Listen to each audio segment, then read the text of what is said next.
So, greetings and welcome to another episode of Fidemo, where we explore ideas of democracy from an African perspective. Today, we are joined by Professor Dilip Menon. He is a professor at the School of International Relations at WITS. He's also a director at the Center for Indian Studies in Africa. Prof, welcome. Thank you so much for having me. Yeah. So I guess I'm just gonna start by asking, how do you intervene into the question of democracy, on what democracy is, to even begin? How do you interpret democracy? That's a vast question, and it's it's a first question that can fail even the most engaged intellectual. But let me begin by saying that in many senses, we have begun to be more aware of the fact that the idea of democracy seems to be more and more of a ruse of some kind. Right? So if you think about the world right now, the whole question of where democracy is, rather than what democracy is, has become crucial. So you look at countries in Europe and look at the United States, and then you look at it from the vantage point of where we are in Africa or generally in the global south, and you begin to ask, what is the judgment that is passed on us in terms of our being the spaces that lack democracy? And then you think about what happened in the US. President Trump is being arraigned by the courts for that upsurge, the insurrection that was planned at the Capitol Hill. You look at the ways in which Europe is closing down on issues relating to Palestine, for example. So in Germany, you cannot actually raise your voice in support of Palestine, speak against the genocide that's happening in Gaza, and all these ideas of free speech, of the control of the judiciary over the executive, the idea that democracy is about diversity. I mean, Europe has reacted very badly to the presence of Islam. I mean, in some countries have banned the building of mosques, for example. So what we have here is a kind of rethinking of the very idea of democracy itself. And in many senses, I think this is important because we realize we are all in the same boat, right? Immediately in the period following decolonization, there was the idea of democracy as an aspirational category, right? And this was what was presented to the global south, that look, given time, you'll become more and more like us. And then countries were graded on this democracy index in terms of transparency, in terms of corruption, in terms of governance, and so on. And very often these questions, we lack the confidence to ask these questions of the spaces from which this discourse was emerging. So were we to raise the question, does transparency, corruption exist in the US? Does corruption exist in the US with its PACs, for example, which determine the outcome of elections, and so on and so forth? So if you're thinking about democracy, I think we need to have a newer definition, a more conversational definition, right? Which does not work with a hierarchical notion of countries that have arrived and those that have not. Right? It's what Dipesh Chakravarti called the perennial waiting room of history. That's where we are, Africa and Asia. So democracy would, in many senses, consist of governments which are responsible to their citizens, have an expansive notion of citizenship, right? So where you are thinking about the fact that the world is constituted now through a certain kind of international and national violence, it generates refugees and migrants. Are they not to be the premise of our political theory rather than the citizen? Right? So there are multiple questions that we can ask which actually help us to disaggregate this idea of democracy, which very often is a judgment on certain spaces, the lack of democracy. And what we see increasingly, as I began by saying, is that now we're all in the same boat. Right? And so this is a wonderful vantage point with which to think what this involves. I mean, I could go on, but I'll stop here. I'm thinking of especially in thinking of doing a comparative between South Africa, I think you've lived in South Africa now for a while and taught on Asia, on the comparatives between democracies in this. And I know that in South Africa right now, when you're looking at reflections on democracy, you have this idea of the crisis of democracy. What are the similarities that you can pick up from India and South Africa in terms of how democracies have progressed here, based on the questions? I mean, the questions of nationality, of race, of gender, of caste, and all those things. Yeah, you are one for asking encyclopedic questions, I see, and I'm expected to respond briefly to them. But if you think about this question of South Africa and India, I mean, in many senses, India was a colonized country, and so was South Africa, and we've had different histories. The difference perhaps might be that colonialism in India, British colonialism in India, was an ameliorative colonialism. It was an incorporative colonialism. So we did have Indians who entered the civil services, entered the academic spaces. There wasn't the kind of brutality of apartheid, right? Where you had entire generations of black intellectuals and who were not allowed to into the spaces that we know as the public sphere, into the civil services and so on. So our histories also reflect this, because South Africa right now is struggling to create what in India was called the steel frame of the bureaucracy. Something that would remain constant alongside the coming and going of politicians. So now you have the coming and going of politicians, and you also have the coming and going of bureaucrats, and the institutions are very unstable on that account. So that's one thing that strikes me as a difference in South Africa.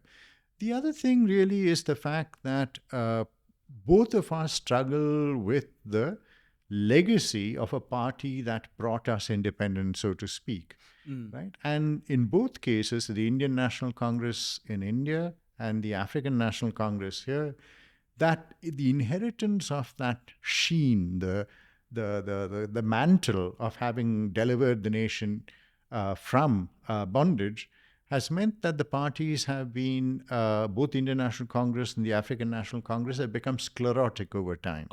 Right? So you have a kind of patronage structure that's come up, the parceling out of offices to the favored people within the party, a whole set of things which has engendered a certain kind of corruption. Right?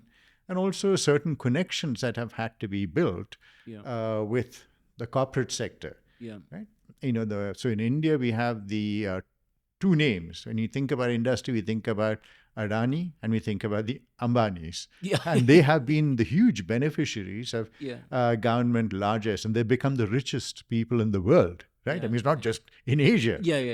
Now, here, the interesting thing in South Africa is that when we think about democracy in South Africa, it has been blunted by the fact that the transition has meant not a complete dismantling of existing earlier structures, but a working alongside that.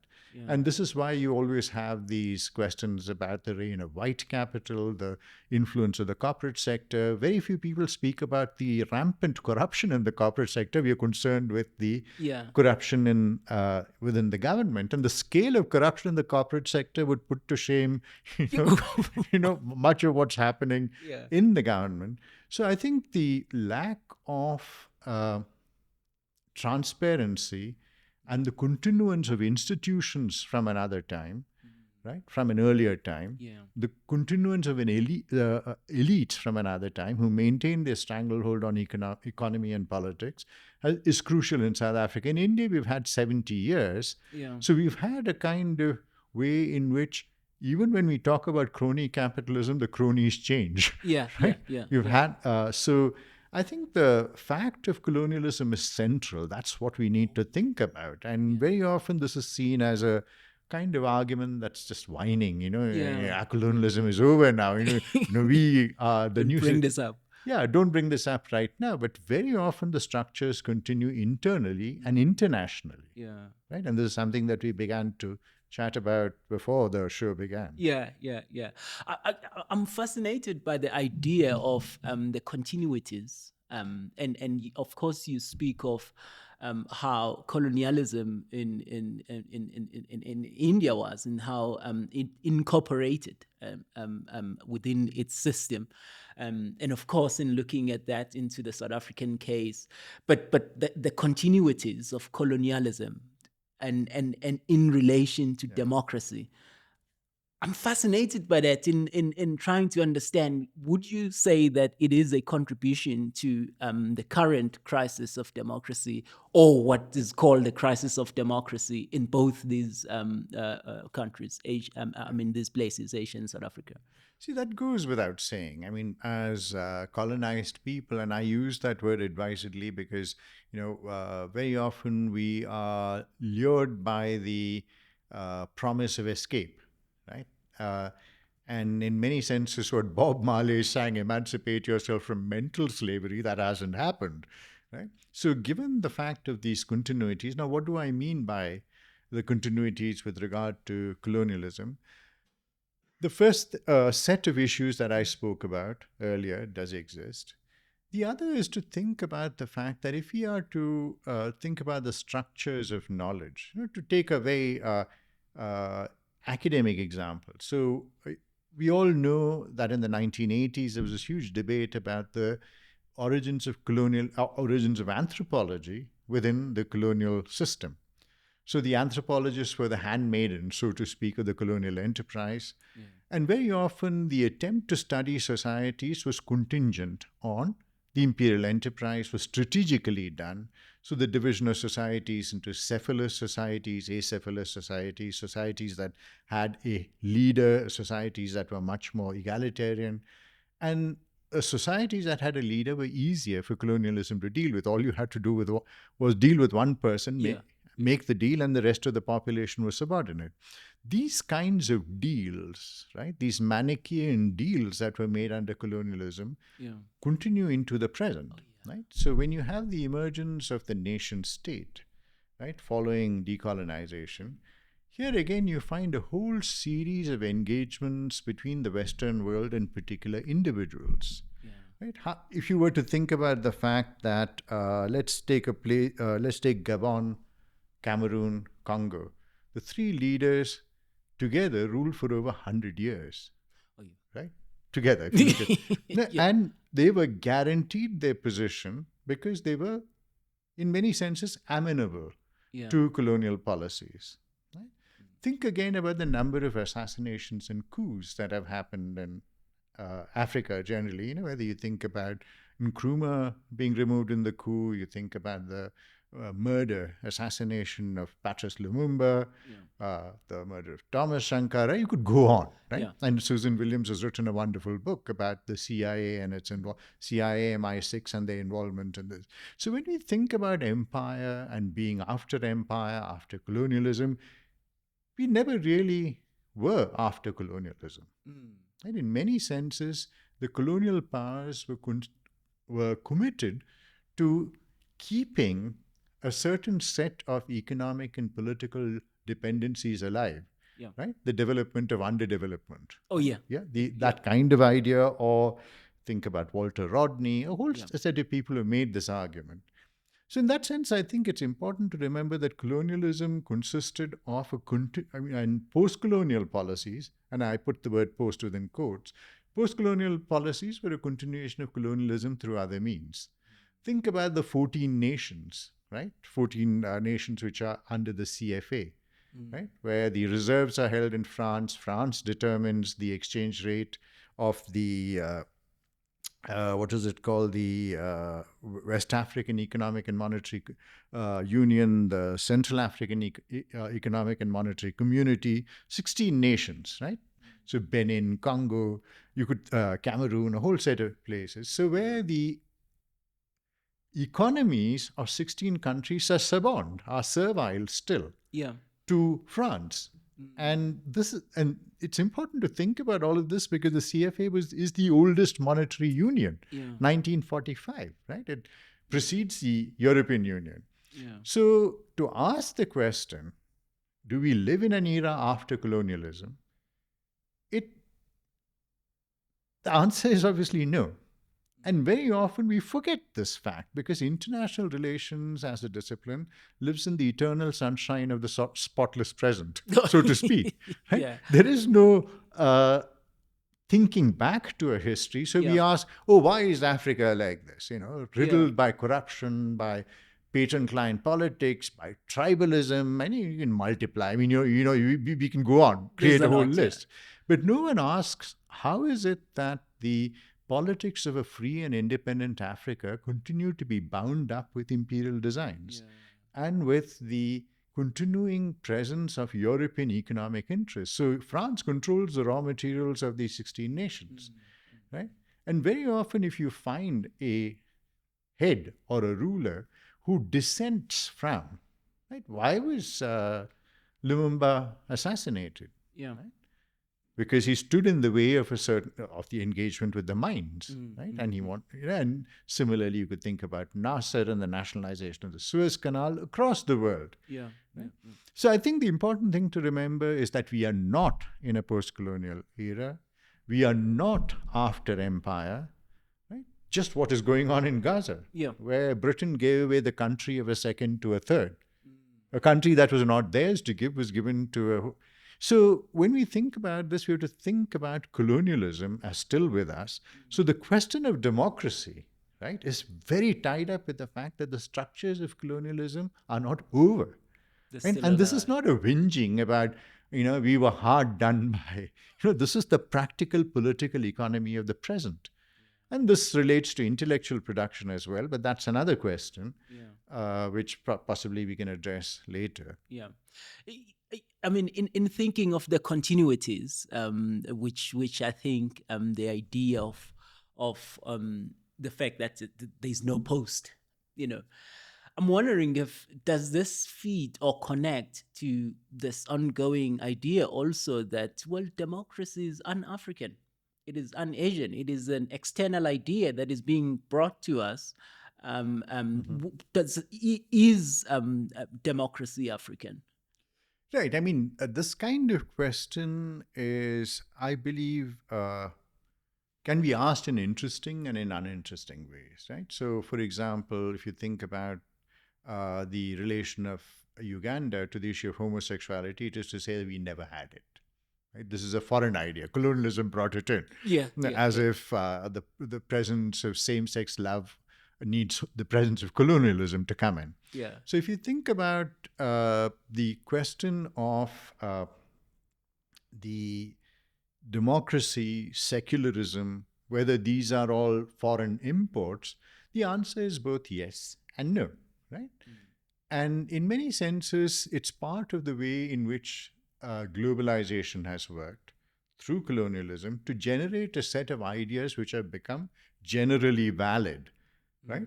As being fair, justice, redistributive, and so on and so forth. So if you think about the ways in which we see freedom, equality, and liberty, for example, right? We see these as originating in the French Revolution. Though, of course, the French Revolution immediately shuts down Haiti. Immediately after, by the beginning of the 19th century, slavery is reinstituted. We know all of that, those histories. These are all compromised histories, but this is the rhetoric. The rhetoric of the West, right, which locates ideals such as equality, liberty, fraternity. So we see these as peculiarly Western. We did not have them. Right? It was colonialism, which is a period of hard tutelage. It's like you go to school and you're caned by the headmaster and you learn. Right? So if you think about this understanding this as hard tutelage, what we forget arises from a certain kind of amnesia that colonialism generates, that our societies had very little to contribute to the to civilizational knowledge or experience. So one way of responding, there are two ways of responding. One way of responding to this is to take a random example where Nelson Mandela says, right, in The Long Walk to Freedom, that, we had traditions of, discussing within the community and so on. Of course, he forgets the fact that these were discussions between older males. Women were not part of this.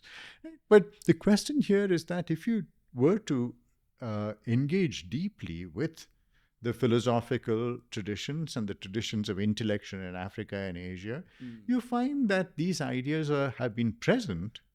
Questions of, because if you think about humanity, these questions of how do we live with each other, right? What is justice? What is compassion? What is an ethical mode of being in the world?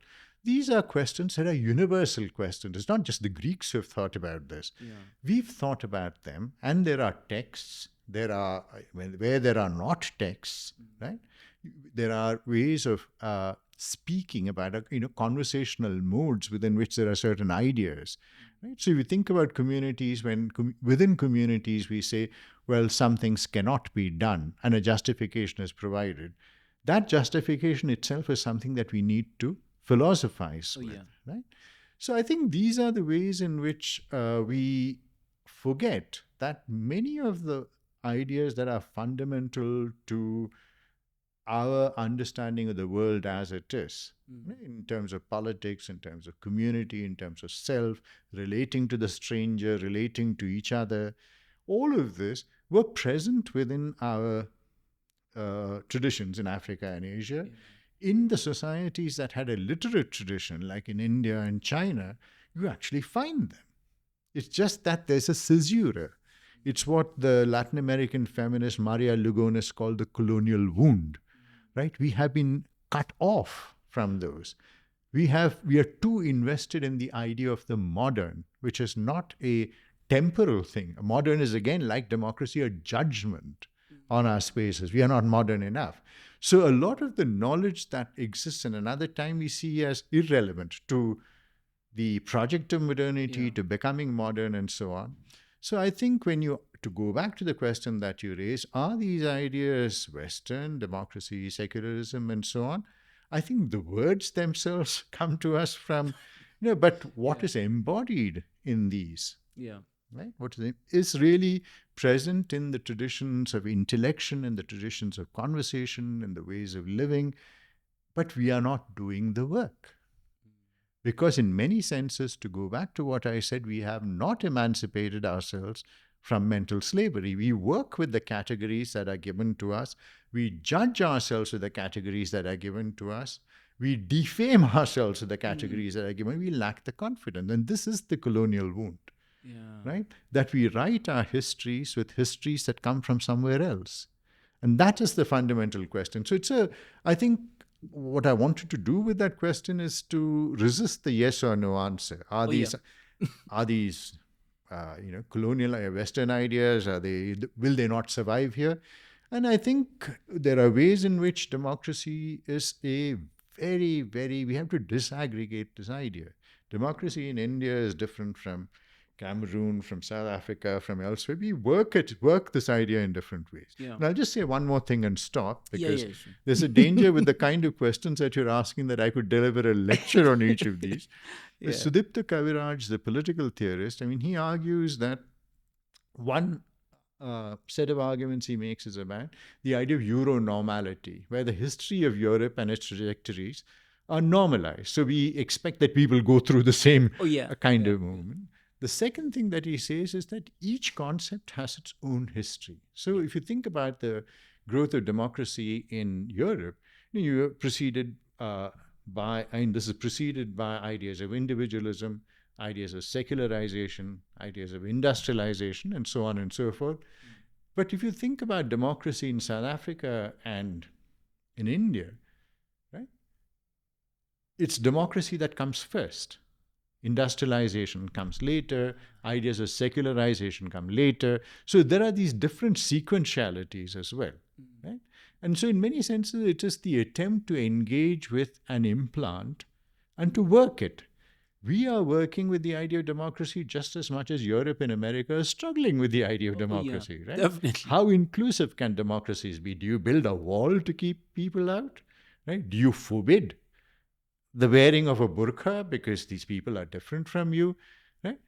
I think in our spaces, we have a lot to contribute to the idea of democracy, and we are not yet aware of this. That we deal with diversity. Europe has spent centuries cleansing itself of diversity through the wars of religion, right? To create Protestant states, Catholic states, and so on and so forth. So when diversity comes in and bites it, it doesn't know what to do. Yeah. So we have a lot to contribute to the idea of democracy everywhere else in the world, and to think about diversity more deeply than this watered down idea of multiculturalism, right? Which is the favorite of European and American democracies. Yeah, and to think of contribution on how we can contribute, and I think you've done a lot of work on the Global South's method, for instance, and how the Ocean's method, and of positionality as a way of beginning to think. I want to hear your what theories can we excavate from the Global South to help us theorize democracy? What concepts can we? What is the Global South contribution to democracy? Right. I mean, I think the Global South contribution to democracy will come later. I mean, right now we still have to start working with it. And I don't think sufficient work is being done because of the larger political economy of academics, right? Because in many senses, our universities, if you were to ask what is distinctive about a South African university, the answer is nothing. What is distinctive about an Indian university? Nothing. We teach the same syllabi because the idea is that we serve as the factories which generate students who will then go on to Princeton, Yale, Harvard, and so on. And many senses our syllabi are pale shadows of syllabi that are taught elsewhere.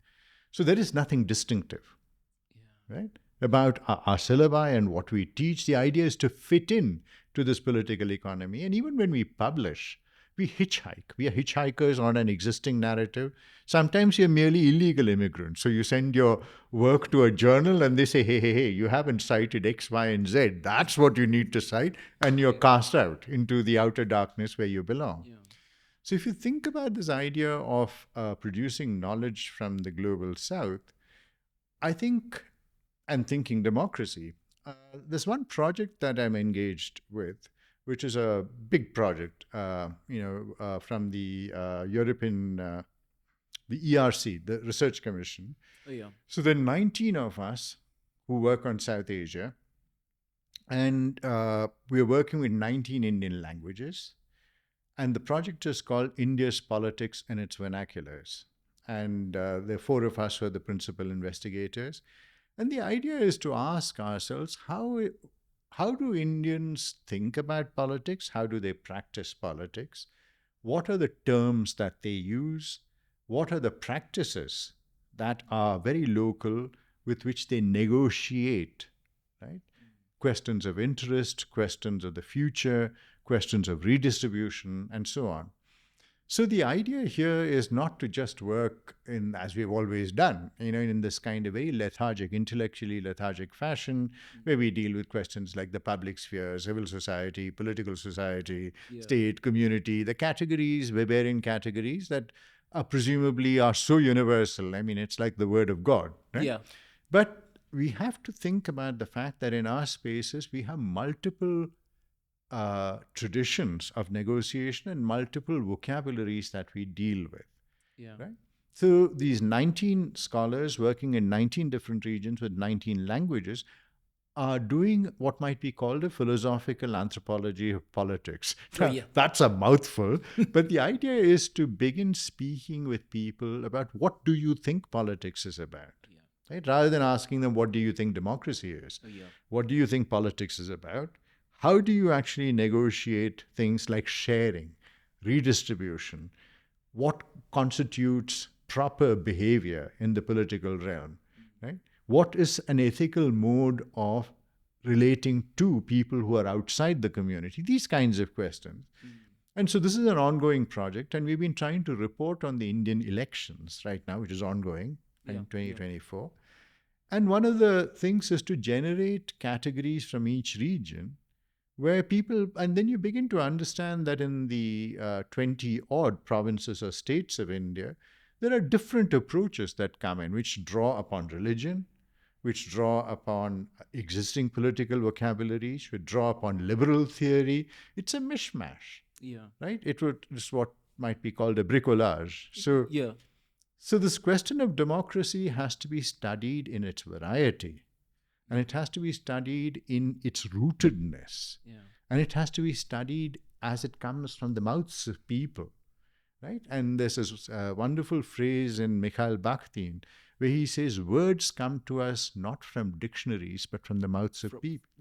Right? And this is crucial. For us, our concepts come to us from a theory that's developed elsewhere, right? It does not come to us from the mouths of people. This is the work we haven't done. So I think for me, the central task of thinking democracy from the global south is the work we haven't done and we need to do. And where it can't just be that it has to be based on this question of commensurability.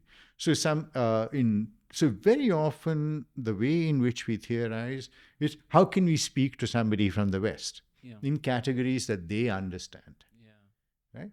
And so which means that we do violence to categories that perhaps cannot be translated or require a different and a more elaborate engagement, right? I'll just end with one anecdote. In the book that I edited called Changing Theory, Concepts from the Global South, again, there were 16 of us, or 20 of us working with 16 languages, ranging from Arabic to Zulu to Wolof to Sanskrit, Persian, so on and so forth. But there's one word, I think, which will resonate in the South African context. It's a Zulu word, which is not in common everyday use. Right? It's a word called isitungutu. Right? Now, this word is not in everyday use, but I'll tell you the little story about it. So James Stewart, who's at that point in the late 19th century, compiling an archive, right? I mean, he's compiling the English Zulu dictionary. So he's asking people in the way that dictionaries are fashioned. In English we say this, what do you say in Zulu, and so on and so forth. So hearing about this, a relative of Shaka Zulu, old man of 80, he decides, okay, he'll take the train. The train had just been introduced. So he takes a train in his old age to meet Stewart, and he goes to Stewart, and Stewart is excited. Right? And he sees this guy, and he says, oh my God, here I have a repository of knowledge, and he plagues him with questions, all kinds of questions. And then Tununu says something that is very crucial, which is very crucial for our conversation. He says, all you have to do is read and write. As for me, I'm isitungutu. And what he is speaking about is a feeling of this disengagement, because your questions are not my questions. Right? So Stewart is plying him with questions, but these are not his questions. So isitungutu is a point of entry into how we need to think about democracy. What are our questions? We haven't asked ourselves this because we remain, in many senses, a mentally colonized people. Our questions come to us from elsewhere. So how do we go? Do we have a public sphere here? Do we have civil society here? Do we have democracy here? Instead of asking, what is it that we have? Do you see what I mean? Our entire pedagogical process and our process of intellection is, what's coming to mind is a rather rude phrase, which I shouldn't use, but it's actually a reverse process. Right?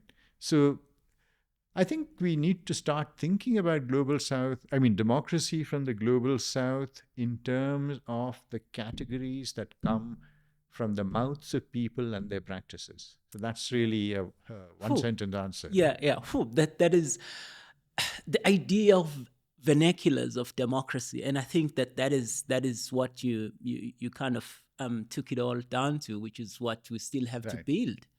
These vernaculars of democracy. And maybe to that, I want to bring the question of decolonialism or decolonizing, or all the ideas that work with the decolonial and democracy. How can we think these two? I'm wondering if you can, and as part of building these vernaculars of democracy. And I think that's an important question because when we think about what post-colonial theory managed to achieve, And you think about the work of people or groups like the Subaltern Studies and so on, which have now passed into academic wisdom. One of the fundamental flaws in postcolonial theory was the fact that it sought to locate Asia, Africa, its politics and its mode of intellection within a European epistemology. Right? It was a mode of translating ourselves. Right? It is, again, a rather servile enterprise, I would think, to translate ourselves into categories that are comprehensible and exist within a European epistemology. So the centrality, for example, of Heidegger to the Subaltern Studies project. Right? Or you could go on. I mean, in almost any of the postcolonial theorists, you'll find an engagement with French philosophy, German idealism, British Marxism, and so on and so forth.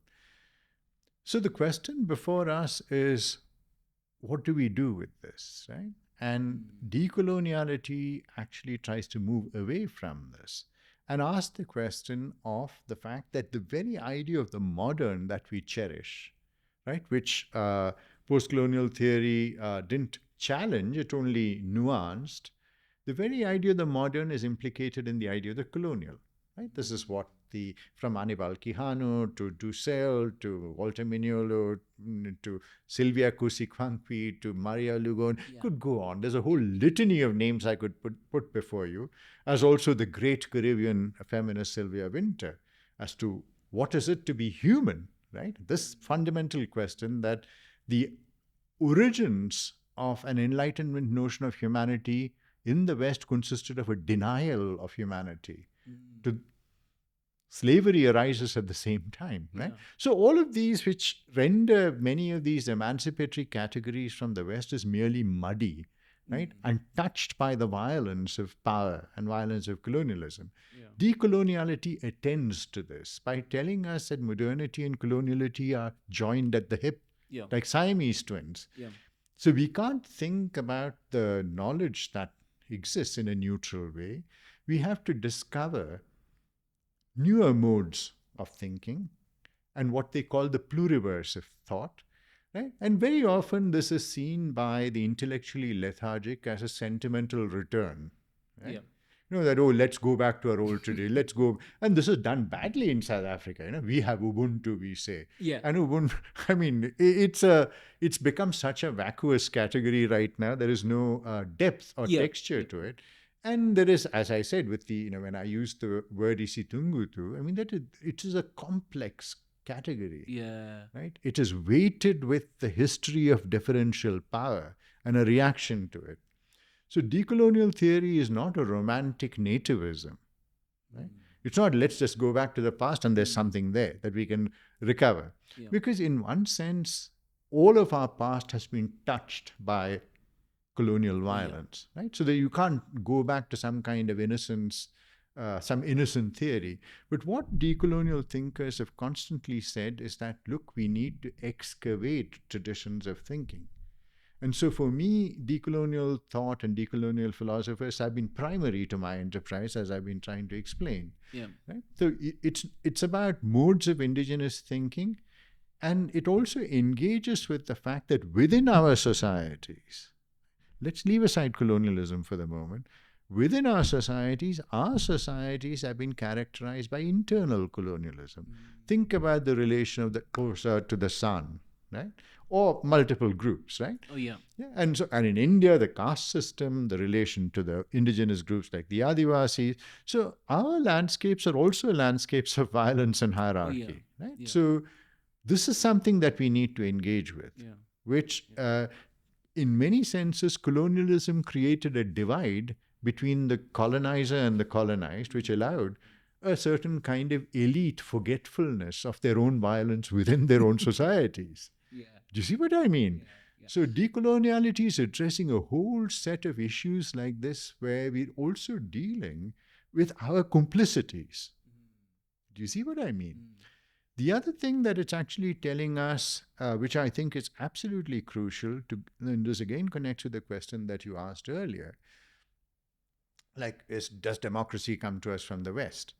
So very often when, again, largely people from the West would argue that, look, liberty, equality, fraternity, these are the gifts we have given you, right? I mean, you didn't Yeah. have them earlier.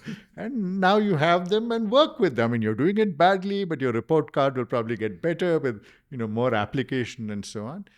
And when you think about the fact that this kind of condescension, right, is something that we have to engage with, decoloniality is actually saying that, look, when we look at our own traditions, our traditions are as complicated and differentiated as the Western. So if you think about democracy, names like Plato and Aristotle come to mind. Right? Plato and Aristotle were rooted in a slave society of which they approved. They approved of Yeah. slavery. They approved of the exclusion of women. But that's not the way we read them. We read them to recover what we can Yeah. from their work. And it's been centuries of commentary and so on, which have generated a certain notion of democracy where we see the Greeks as having said something that resonates across time. Yeah. Similarly, I mean, there have been critiques of Kant, Bernasconi, Chukwudueze, a whole host of African philosophers who have said that Kant is, misogynist and racist and so on, but we derive something from Kant, right, which is to do with ethics and with morality. Similarly, with our spaces, we need to say that, look, India is a caste society and has been so. A lot of the texts that we have deal with this question of hierarchy and are rooted in hierarchy, but we can think beyond that. Yeah. Right? What can we recover? Similarly, with Confucianism, what can we recover? Think about traditions within the multiple countries in Africa. What can we recover from there? That there is no intellectual tradition anywhere in the world that has been untouched by hierarchy and by patriarchal violence. What we do is to try and recover something. It's like the process of sculpting. Yeah. Right? It's like Rodin said, I look at a stone, I see a statue. Yeah. Right? That's the process of sculpting we have to begin. Right? Otherwise, I think we shall live in this with the sense of shame that somehow we don't have what others have. Yeah, and I think just building onto that on my last question, which I think I wanted to take us into the futures of democracy, and how we can think or sculpt, as you say, and this is again the part that you worked on the oceanic humanities, the oceanist method. Helping us to think through these cross connections between the climates, the humans, the spaces, the economies, the politics, and everything. How can oceanic communities, humanities, help us think through the futures of democracy, particularly in times like these where I think... Right. Yeah, again, it's a vast question on which I could deliver another lecture. But when we think about oceanic humanities, I mean, let me answer this question across a much vaster time span.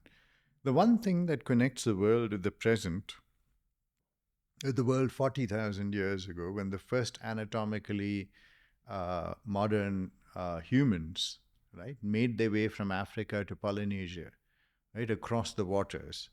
Right? There were no borders there. There was courage, there was recklessness, a sense of adventure, where they crossed the seas, crossed mountains. You think about the first humans landing up in Polynesia across vast tracts of the ocean. Think again about what's happening in the contemporary world. The Sri Lankan Tamils in the 1980s who made their way across the ocean to Canada. The Rohingyas who are all at sea, literally. Think about the Syrians who walked across the water to Europe, helping, hopefully, Europe redefine its notions of democracy and of inclusivity. So what oceanic humanities reminds us is that there is a world beyond the petty borders and boundaries and barbed wire and passports that we have created, where we have walled ourselves into these narrow national identities. South Africa belongs to all who live in it. Think about the Freedom Charter. What does that mean?